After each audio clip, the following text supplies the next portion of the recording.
अल्हम्दुलिल्लाहि रब्बिल आलमीन वस्सलातु वस्सलामु अला सय्यिदिल मुरसलीन अम्मा बअद फ़अऊज़ु बिल्लाहि मिनश शैतानिर रजीम बिस्मिल्लाहिर रहमानिर रहीम अस्सलातु वस्सलामु अलैका या रसूलल्लाह व अला आलिका व अस्हाबिका या हबीबल्लाह अस्सलातु वस्सलामु अलैका या नबीयल्लाह व अला आलिका व अस्हाबिका या नूरल्लाह।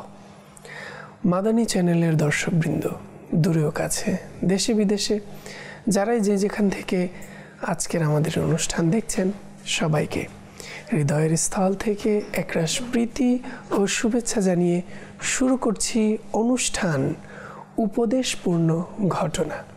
দর্শকবৃন্দ, আসুন অনুষ্ঠানের শুরুতেই আমরা কিছু ভালো নিয়ত করে নিই। হাদিসে কারিমার মধ্যে রয়েছে, নিয়াতুল মুমিনি খয়রুম মিন আমালি, মুমিনের নিয়ত তার আমল অপেক্ষা উত্তম। যখনই আমরা কোনো ভালো কাজ করব, ভালো কিছু করার সৌভাগ্য পাব, অবশ্যই সে ভালো কাজের পূর্বে ভালো নিয়ত হওয়া অত্যন্ত জরুরি। না হয় সেই ভালো কাজের সওয়াব আমরা লাভ করতে পারবো না। দর্শকবৃন্দ, এজন্য এই অনুষ্ঠানে আমরা নিয়ত করে নিতে পারি, আল্লাহ তার রাসূল সাল্লাল্লাহু আলাইহি ওয়াসাল্লামের সন্তুষ্টির জন্য আমরা অনুষ্ঠানটি দেখব এবং অনুষ্ঠানে শিক্ষণীয় যে সকল বিষয় আসবে তার উপর আমল করার চেষ্টা করব। আল্লাহ তাআলা আমাদের সবাইকে ভালো কাজের পূর্বে ভালো নিয়ত করার তৌফিক দান করুন। দর্শকবৃন্দ, দুরূদ শরীফের অগণিত বেশুমার এবং ফজিলত বরকত রয়েছে। প্রিয় নবী হুজুরে আকরাম সাল্লাল্লাহু তাআলা আলাইহি ওয়াসাল্লামের প্রতি দুরূদ প্রেরণের বিভিন্ন অনুষ্ঠানে আমরা শুনে থাকি প্রিয় নবী সাল্লাল্লাহু আলাইহি ওয়াসাল্লামের প্রতি দুরূদ প্রেরণের অগণিত ফজিলত। আসুন আজ এই অনুষ্ঠানে আমরা একটি ফজিলত শুনব। উম্মুল মুমিনিন হযরত সাইয়্যিদাতুনা আয়েশা সিদ্দিকা রাদিয়াল্লাহু তাআলা আনহা থেকে বর্ণিত, প্রিয় নবী হুজুরে আকরাম সাল্লাল্লাহু তাআলা আলাইহি ওয়াসাল্লাম ইরশাদ করেন, মান সাল্লা আলাইয়া ইয়াউমাল জুমআতি কানাত শাফাআতুল লাহু ইনদি ইয়াউমাল কিয়ামা। অর্থাৎ, যে ব্যক্তি জুমার দিন আমার প্রতি দুরূদ শরীফ পাঠ করবে, তবে কিয়ামতের দিন তার শাফাআত আমার দয়াময় দায়িত্বে থাকবে। সুবহানাল্লাহ, সুবহানাল্লাহ। দর্শকবৃন্দ, এই দুরূদ শরীফের ফজিলত আমরা শুনলাম।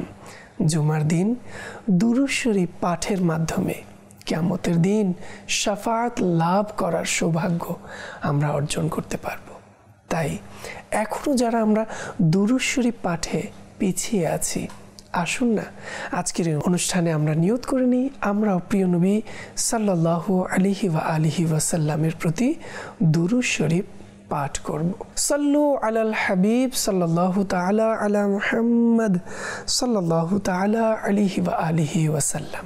মাদানী চ্যানেলের দর্শকবৃন্দ, আজকের আমাদের অনুষ্ঠান উপদেশপূর্ণ ঘটনা। হ্যাঁ দর্শকবৃন্দ, আমরা আমাদের জীবনের চলার পথে অনেক ঘটনার সম্মুখীন হয়ে থাকি।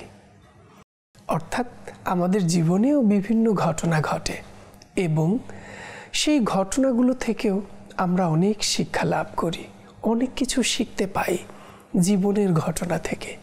ঠিক আমরা আমাদের এই জীবনকে যদি বিভিন্ন ধরনের কঠিন পরিস্থিতি মোকাবেলার জন্য এবং জীবনকে সুন্দর করার জন্য আমরা যদি আমাদের বুজুর্গানে দিন রাহিমাহুমুল্লাহুল মুবিনদের সাহাবায়ে কেরাম আলাইহিমুর রিদওয়ান তাদের জীবনের সেই ঘটনাগুলো থেকে শিক্ষা অর্জন করি, তাহলে দর্শকবৃন্দ, তা কি আমাদের জন্য কল্যাণকর হবে না? অবশ্যই।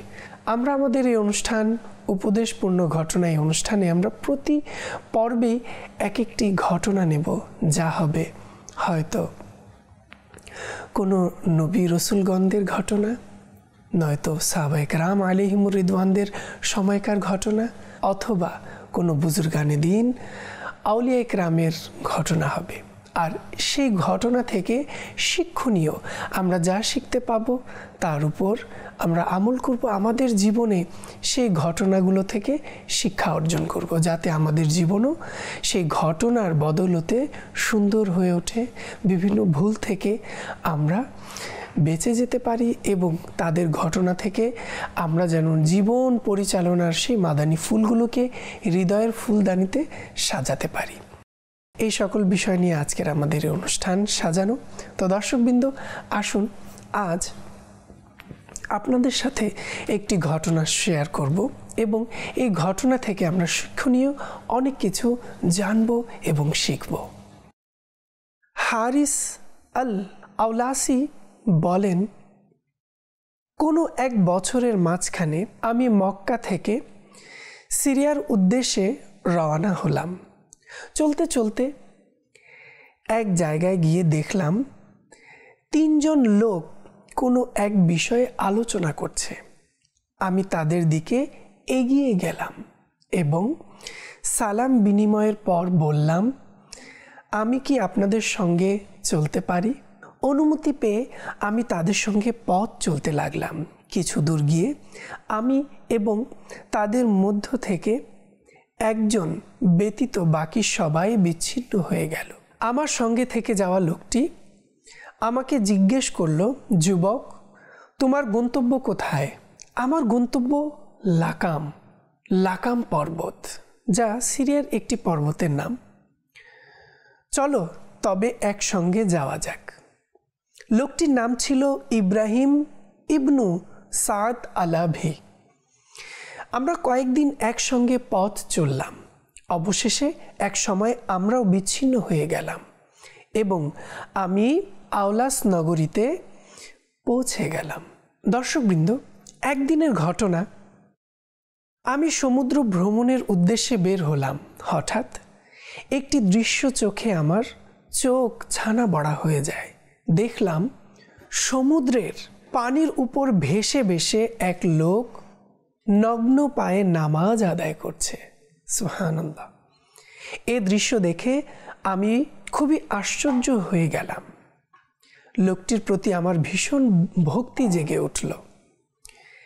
এদিকে লোকটি আমার আগমন টের পেয়ে তাড়াহুড়ো করে নামাজ শেষ করে আমার দিকে ফিরে তাকালো। আমি বিস্ময় ভরা চোখে দেখলাম লোকটি আর কেউ নন, এ যে আমার সেই সফর সঙ্গী ইব্রাহিম ইবনু সাদ আলাভি। তাকে দেখে আমি তৎক্ষণাৎ চিনে ফেললাম। তিনি আমাকে বললেন, 3 দিন তুমি আমার দৃষ্টির আড়ালে থাকো, এরপর তুমি আমার কাছে এসো। তার কথা মতো আমি তাই করলাম। 3 দিন পর আমি সেখানে গিয়ে আবারও তাকে সমুদ্র পৃষ্ঠে নামাজরত অবস্থায় পেলাম। আমার আগমন টের পেয়ে তিনি দ্রুত নামাজ সম্পূর্ণ করলেন। নামাজ শেষে তিনি আমার হাত ধরে আমাকে সমুদ্রের উপর দাঁড় করালেন এবং মুখে বিড়বিড় করে কি যেন পড়তে লাগলেন। আমি তখন মনে মনে বললাম, এখন তিনি যদি পানির উপর দিয়ে হাঁটেন তবে আমিও তার সঙ্গে হাঁটব। এ কথা ভাবতে না ভাবতেই দেখলাম বিশাল আকৃতির 2টি সাপ সমুদ্রের মধ্য থেকে বের হয়ে আমাদের দিকে তাকালো। এরপর পানি থেকে মাথা উঠিয়ে মুখ হা করে তীব্র বেগে আমাদের দিকে আসতে লাগলো। কিছুক্ষণ পর অনুভব করলাম আমি সমুদ্র পৃষ্ঠে তলিয়ে যাচ্ছি। ইব্রাহিম ইবনু সাদ সেখান থেকে আমাকে উদ্ধার করে বললেন, তুমি এখনো এ কাজের যোগ্য নও। তোমার এখন কর্তব্য হলো লাগাতার রোজা রাখবে এবং পাহাড়ে গিয়ে একাকী ইবাদত বন্দেগী করবে এবং যথাসম্ভব নিজেকে মানুষের দৃষ্টি থেকে লুকিয়ে রাখবে, যেন কোনো কিছু তোমাকে আল্লাহর স্মরণ থেকে বিমুখ করতে না পারে। আর তোমার আরেকটি কর্তব্য হলো দুনিয়াতে যথাসম্ভব অল্পে তুষ্টির অভ্যাস গড়ে তোলো। এই অভ্যাস যেন তোমার মৃত্যু অবধি অব্যাহত থাকে। এসব উপদেশ দিয়ে তিনি আমার দৃষ্টি সীমার আড়ালে চলে গেলেন। মাদানী চ্যানেলের দর্শকবৃন্দ, আমরা এই ঘটনা থেকে অনেক কিছু শিক্ষণীয় পেয়েছি। কি পেলাম?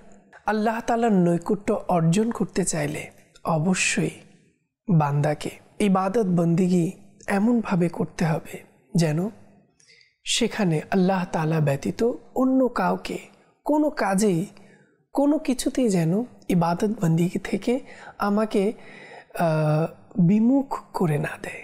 আর এখানে এই আল্লাহওয়ালা ব্যক্তির আরও কয়েকটি উপদেশ আমরা পেলাম। দর্শকবৃন্দ, এখান থেকে যদি একটি উপদেশ নিয়ে আমরা কিছুক্ষণ আলোচনা করি তাহলে কিন্তু আমরা জানতে পারবো আমাদের অবস্থা কোথায়। দর্শকবৃন্দ, যদি আমরা এই আল্লাহওয়ালা ব্যক্তির একটি উপদেশকেই নেই, অল্পে তুষ্টির অভ্যাস গড়ে তোলা। দর্শকবৃন্দ, শুরুতেই আমরা জানব অল্প তুষ্টি কাকে বলে। আজ আমরা অনেকেই আল্লাহ এবং তার রসুলের ভালোবাসা অর্জনের জন্য নিজেদেরকে ইবাদত বন্দিগি রিয়াজত বিভিন্ন কিছুর মাধ্যমে আমরা অনেক সময় চেষ্টা করে থাকি, কিন্তু আল্লাহ তার রসুলের নৈকট্য কেন যেন অন্তর থেকে আসে যে আমরা অর্জন করতে পারছি না, পিছিয়ে আছি। এর কারণ কোথাও এমন তো নয় অল্পে তুষ্টির অভ্যাস আমাদের মাঝে নেই। হ্যাঁ দর্শকবৃন্দ, আসুন অল্প তুষ্টির কাকে বলে এর সংজ্ঞা আমরা শুরুতেই জানি। অল্প তুষ্টির সংজ্ঞা হলো মানুষ যা কিছু আল্লাহ পাকের পক্ষ থেকে পায় তাতে সন্তুষ্ট হয়ে জীবন অতিবাহিত করে লোভকে ছেড়ে দেয়াকে অল্পে তুষ্টি বলে। সুবহানাল্লাহ। অল্প তুষ্টির অভ্যাস মানুষের জন্য আল্লাহ পাকের অনেক বড় নিয়ামত। অল্পে তুষ্ট মানুষ প্রশান্তির দৌলত দ্বারা মালামাল থাকে। সুবহানাল্লাহ। আর লোভী মানুষ সর্বদা চিন্তাগ্রস্ত হয়ে থাকে। নিঃসন্দেহে মাদানী চ্যানেলের দর্শকবৃন্দ, অল্পে তুষ্টি উচ্চ পর্যায়ের মানবিক গুণসমূহের মধ্যে খুবই সুন্দর গুণ। অল্পে তুষ্টি ব্যক্তি নিজের চাহিদা সমূহ পরিহার করতে সফল হয়ে যায়, আর অল্প তুষ্টি থেকে বিরত ব্যক্তি নফসের গোলাম হয়ে সর্বদা এদিক সেদিক ধাক্কা খেতে থাকে এবং অল্পে তুষ্ট ব্যক্তি আল্লাহ পাকের কৃতজ্ঞতা আদায় করার তৌফিক অর্জন করে থাকে। সুবহানাল্লাহ। আর অল্প তুষ্টি থেকে বিরত ব্যক্তি আল্লাহ আল্লাহ যদি একটি চাহিদাও পূর্ণ না হয় তবে সে অভিযোগ অনুযোগ করতে থাকে। অল্পে তুষ্ট ব্যক্তি আরও চাহিদা করার পরিবর্তে ধৈর্যের আঁচল আঁকড়ে ধরে। অল্পে তুষ্টি মানুষের তীব্র প্রচেষ্টা, উচ্চ ভাবনা, বুজুর্গি, খোদা ভীতি এবং ধৈর্যের নিদর্শন স্বরূপ হয়। দর্শকবৃন্দ, আমরা শুনলাম অল্প তুষ্টি মানুষকে উচ্চ ভাবনা, বুজুর্গি, খোদা ভীতি ও ধৈর্যের মতো দৌলত তাদেরকে দান করা হয়, অর্থাৎ সে অর্জন করে আল্লাহ তাআলার দয়ায়। তো আমরা কি আজ আমাদের দৈনন্দিন চাহিদা পূরণ না হলে কি অভিযোগ করি? আমরা কি বলি, কেন আল্লাহ তুমি আমাকে গরিব বানালে, কেন আমার এটা নেই, কেন ওটা নেই, কেন এটা নেই? আমরা কি এভাবে আল্লাহ তাআলার দরবারে নিজেদের অভিযোগ সবসময় করতে থাকি এবং অনেক সময় নাউজুবিল্লাহ আল্লাহ তাআলাকে দোষারোপ করে আল্লাহ তাআলাকে দোষ দিয়ে ফেলি? এমন গুনাহের কাজ তো আমরা করে ফেলি না? দর্শকবৃন্দ, বান্দার অনেক সময় এমন কিছু বাক্যের কারণে তার ঈমান পর্যন্ত বিনষ্ট হয়ে যায়। আল্লাহ তাআলা আমাদেরকে অল্প তুষ্টি অর্জন করার তৌফিক দান করুন। প্রিয় নবী হুজুর আকরাম সাল্লাল্লাহু তাআলা আলাইহি ওয়াসাল্লাম অল্প তুষ্টির প্রতি কেমন আমাদেরকে শিক্ষা দিয়েছেন, আসুন আমাদের প্রিয় নবী হুজুরে আরবি হুজুরপুর নূর সাল্লাল্লাহু তাআলা আলাইহি ওয়াসাল্লাম এর সম্পূর্ণ জিন্দেগি ধৈর্য দ্বারা পরিপূর্ণ ছিল। আসুন শুনি তিনি সাল্লাল্লাহু তাআলা আলাইহি ওয়াসাল্লাম এর পবিত্র হায়াতে কোথাও আরাম, আয়েশ, প্রশান্তির উপকরণ লক্ষ্য করা যায় না। দর্শকবৃন্দ, আমরা যদি প্রিয় নবী সাল্লাল্লাহু আলাইহি ওয়াসাল্লামের জীবন বৃত্তান্ত আমরা যদি অধ্যয়ন করি, তাহলে কিন্তু আমরা এই সকল বিষয় সম্পর্কে জানতে পারি, দেখতে পাই। কখনো হুজুর নূর সাল্লাল্লাহু তাআলা আলাইহি ওয়াসাল্লাম এসব বস্তু অর্জনের চেষ্টাও করেননি। হুজুর সাল্লাল্লাহু আলাইহি ওয়াসাল্লাম গনিমত স্বরূপ বড় বড় ধন ভাণ্ডার পেতেন, কিন্তু তিনি সাল্লাল্লাহু আলাইহি ওয়াসাল্লাম তা মুসলমানদের মাঝে বন্টন করে দিতেন। সুবহানাল্লাহ। সাহাবায়ে রাসূল সাল্লাল্লাহু আলাইহি ওয়াসাল্লাম হযরত সাইয়েদুনা আবু হুরায়রা রাদিয়াল্লাহু তাআলা আনহু থেকে বর্ণিত যে হুজুর আকরাম সাল্লাল্লাহু তাআলা আলাইহি ওয়াসাল্লাম এর পরিবার 3 দিন পর্যন্ত কখনো পেট ভরে খাবার খাননি। এমনকি তিনি সাল্লাল্লাহু আলাইহি ওয়াসাল্লাম এই দুনিয়া থেকে বিদায় নিয়ে গেছেন। আল্লাহ আল্লাহ। দর্শকবৃন্দ, আমাদের প্রিয় নবী সাল্লাল্লাহু আলাইহি ওয়াসাল্লাম কখনো পেট ভরে খাবার খাননি এবং এই অবস্থাতেই দুনিয়া থেকে আল্লাহ রাসূল সাল্লাল্লাহু আলাইহি ওয়াসাল্লাম পর্দা করেছেন। উভয় জগতের সরদার প্রিয় নবী সাল্লাল্লাহু আলাইহি ওয়াসাল্লাম চাটায়ে আরাম করতেন। নুরানি মাথা মুবারক রাখার জন্য খেজুরের বাকল ভর্তি চামড়ার বালিশ ব্যবহার করতেন। আল্লাহ আল্লাহ আল্লাহ। এমনকি কখনো তিনি সাল্লাল্লাহু আলাইহি ওয়াসাল্লাম চাপাটি খাননি। জবের মোটা মোটা রুটি অধিকাংশ সময় খাবারের ব্যবহার করতেন। হযরত আল্লামা সঈদ মুফতি নাঈম উদ্দিন মুরাদাবাদী রহমতুল্লাহি তাআলা আলাইহি বলেন, প্রিয় নবী হুজুরে আকরাম নূরে মুজাসসাম সাল্লাল্লাহু তাআলা আলাইহি ওয়াসাল্লাম এর পবিত্র আহলে বায়তগণ আলাইহিমুর রিদওয়ান কখনো জবের রুটিও 2 দিন লাগাতার খাননি। হাদিসে পাকে এটাও রয়েছে দর্শকবৃন্দ, পুরো মাস অতিবাহিত হয়ে যেত পবিত্র ঘর মুবারক চুলায় আগুনও জ্বলত না। আল্লাহ আল্লাহ আল্লাহ। কয়েকটি খেজুর এবং পানিতেই দিন অতিবাহিত করতেন। হযরত সাইয়েদুনা ওমর ফারুকে আজম রাদিয়াল্লাহু তাআলা আনহু থেকে বর্ণিত, রাসূল পাক সাল্লাল্লাহু তাআলা আলাইহি ওয়াসাল্লাম ইরশাদ করেন, হে লোকেরা, আমি চাইলে তোমাদের থেকে উত্তম খাবার খেতে পারি এবং তোমাদের থেকে উত্তম পোশাক পরিধানও করতে পারি, কিন্তু আমি আমার আরাম ও আয়েশ আমার আখিরাতের জন্য অবশিষ্ট রাখতে চাই। আল্লাহ আল্লাহ আল্লাহ। মাদানী চ্যানেলের দর্শকবৃন্দ, প্রিয় নবী হুজুর আকরাম সাল্লাল্লাহু তাআলা আলাইহি ওয়াসাল্লাম, যিনি দো জাহানের মালিক আল্লাহ তাআলা, যাকে সকল কিছু দান করেছেন, সকল কিছুর মালিক বানিয়েছেন, তারপরেও প্রিয় নবী সাল্লাল্লাহু আলাইহি ওয়াসাল্লাম এর মুবারক জীবনকে তো লক্ষ্য করুন, একটু অবলোকন করুন। আল্লাহ রাসূল সাল্লাল্লাহু আলাইহি ওয়াসাল্লাম চাইলে দুনিয়াতেও সকল আরামায়েশ করতে পারতেন, কিন্তু না, তিনি আমাদেরকে শিক্ষা দেওয়ার জন্য সম্পূর্ণ জীবন এভাবে দারিদ্রতায় কাটিয়েছেন। দর্শকবৃন্দ, আমরা কি এই আল্লাহ রাসূল সাল্লাল্লাহু আলাইহি ওয়াসাল্লামের ঘটনা থেকে, আল্লাহ রাসূল সাল্লাল্লাহু আলাইহি ওয়াসাল্লামের এই জীবনী থেকে, আল্লাহ রাসূল সাল্লাল্লাহু আলাইহি ওয়াসাল্লামের হাদিসে মুবারাকা থেকে শিক্ষা অর্জন করব না? নাকি আমরা এই দুনিয়ার লোভ লালসায়, দুনিয়াকে অর্জন করার নিমিত্তে নিজের জীবনকে উৎসর্গ করে দিয়ে আমরা সব কিছু ভুলে বসব?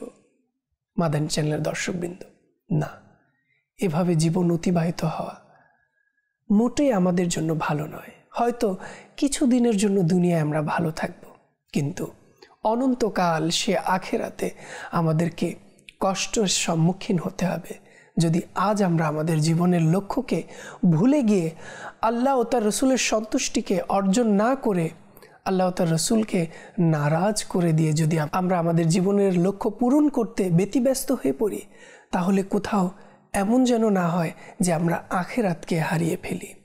হ্যাঁ মাদানী চ্যানেলের দর্শকবৃন্দ, দাওয়াতি ইসলামী আমাদেরকে এই আহ্বান করছে যে আসুন নিজের জীবনকে প্রিয় নবী হুজুর আকরাম সাল্লাল্লাহু তাআলা আলাইহি ওয়াসাল্লামের সুন্নতের রঙে রাঙিয়ে আমরা আমাদের জীবনকে অতিবাহিত করি এবং এই দুনিয়া এবং আখিরাতকে আমরা সুন্দর করি। তাহলেই আমাদের জন্য অনেক বড় নিয়ামত আখিরাতেও থাকবে। মাদানী চ্যানেলের দর্শকবৃন্দ, আজ আমরা আমাদের জীবনের দিকে একটু তাকাই। আমাদের জীবনে কি আল্লাহ রসুল সাল্লাল্লাহু আলাইহি ওয়াসাল্লামের সুন্নতগুলো বাস্তবায়ন হচ্ছে? আমাদের জীবন কি আল্লাহ রসুলের সুন্নত মোতাবেক আমরা অতিবাহিত করতে পারছি, নাকি দুনিয়ার চাকচিক্যে মগ্ন হয়ে, দুনিয়ার সৌন্দর্যের লোভে পড়ে দুনিয়ার কোনো মানুষের আমরা অনুসরণ তো করছি না? এই স্টাইল, সেই স্টাইল, এই অনুকরণ, সে অনুকরণ, আমি তার ফ্যান, সে আমার ফ্যান, এভাবে করে আমরা আমাদের জীবন তো অতিবাহিত করছি না। দর্শকবৃন্দ, আসুন, আমাদের মাঝে এখনো সময় আছে। আমরা আমাদের জীবনকে চাইলে আল্লাহ ও তার রসুলের সন্তুষ্টির মধ্যে অতিবাহিত করতে পারি। মাদানী চ্যানেলের দর্শকবৃন্দ, আসুন আপনাদেরকে অল্প তুষ্টির কিছু উপকারিতা আপনাদেরকে শোনাই। অল্পে তুষ্টতা অন্তর থেকে দুনিয়ার ভালোবাসা নিঃশেষ করে দেয়, সুবহানাল্লাহ। আর চাহিদার অনুসরণকারী দুনিয়ার ভালোবাসায় বন্দী হয়ে যায় এবং একটি সময় দুনিয়াকেই সব কিছু মনে করে বসে, যা দিনের জন্য হত্যাকারী বিষ সমতুল্য। আল্লাহ আল্লাহ আল্লাহ। মাদানী চ্যানেলের দর্শকবৃন্দ, শুনুন শুনুন, অল্পে তুষ্ট বিমুখ ব্যক্তি উপায়ের উপর দৃষ্টি নিবদ্ধ করে একেই সব কিছু মনে করে, এমনিভাবে সে মানুষের নিকট আশা করে এবং তাদের থেকে প্রত্যাশী হয়ে যায়। আল্লাহ আল্লাহ আল্লাহ। আল্লাহ তাআলা আমাদের সবাইকে দুনিয়ার মুখাপেক্ষিতা থেকে হেফাজত করুন। হ্যাঁ দর্শকবৃন্দ, কেন আমি অন্য মানুষের, অন্য ব্যক্তির দিকে চেয়ে থাকব? আমরা যেন আল্লাহ তাআলা ছাড়া কারো মুখাপেক্ষী না হই। অল্পে তুষ্টতার কারণে লালসা এবং কৃপণতার ন্যায় মন্দ অভ্যাস ধ্বংস হয়ে যায়। সুবহানাল্লাহ। আল্লাহ পাকের সন্তুষ্টিতে সন্তুষ্ট থাকা, আল্লাহর পথে ব্যয় করার প্রেরণা সৃষ্টিতে অল্পে তুষ্টি খুবই প্রভাব রাখে। আর অল্পে তুষ্ট বিমুখ ব্যক্তি লালসা এবং কৃপণতার ন্যায় মন্দ অভ্যাস সৃষ্টি হতে পারে। এরূপ ব্যক্তির কোনো চাহিদা পূর্ণ না হওয়াতে মাআযাল্লাহ আল্লাহ পাকের দানের প্রতি আপত্তি করতে থাকে। সবচেয়ে বেশি অল্পে তুষ্টতার উপকারিতা হলো যে তা দ্বারা আল্লাহ পাক এবং তার রসুল সাল্লাল্লাহু আলাইহি ওয়াসাল্লামের সন্তুষ্টি অর্জন হয়। প্রিয় নবী সাল্লাল্লাহু তাআলা আলাইহি ওয়াসাল্লাম ইরশাদ করেন, সেই ব্যক্তির জন্য সুসংবাদ যে ইসলামের হিদায়াত পেয়েছে, তার উপার্জন প্রয়োজন অনুযায়ী হয় আর সে তাতে অল্পে তুষ্টিতা অবলম্বন করে। সুবহানাল্লাহ। মাদানী চ্যানেলের দর্শকবৃন্দ, আমরা আজ এই ঘটনার প্রেক্ষিতে অনেকগুলো মাদানী ফুল পেলাম। আসুন না, আমরা আমাদের জীবনকেও অল্পে তুষ্টিতার ফজিলতের কথা শুনে আমরাও এগিয়ে আসি এবং আমাদের জীবনকে অল্পে তুষ্টিতার মধ্যে নিয়ে আসি। আল্লাহ তাআলা আমাদের সবাইকে যা শুনলাম এর উপর আমল করার তৌফিক দান করুন। মাদানী চ্যানেলের দর্শকবৃন্দ, অনুষ্ঠানের শেষ পর্যায়ে চলে এসেছি। আমরা সবাই নিয়ত করে নিই, ইনশাআল্লাহ আজকের অনুষ্ঠান থেকে আমরা যে সকল মাদানী ফুল পেয়েছি তা আমরা আমাদের জীবনে বাস্তবায়ন করব ইনশাআল্লাহ আজ্জা ওয়া জাল। দর্শকবৃন্দ, আজ এ পর্যন্তই। আগামী পর্বের আমন্ত্রণ জানিয়ে আজ এখানেই বিদায় নিচ্ছি। যে যেখানেই থাকুন না কেন, সুস্থ থাকুন, ভালো থাকুন, নিয়মিত দেখতে থাকুন উপদেশপূর্ণ ঘটনা।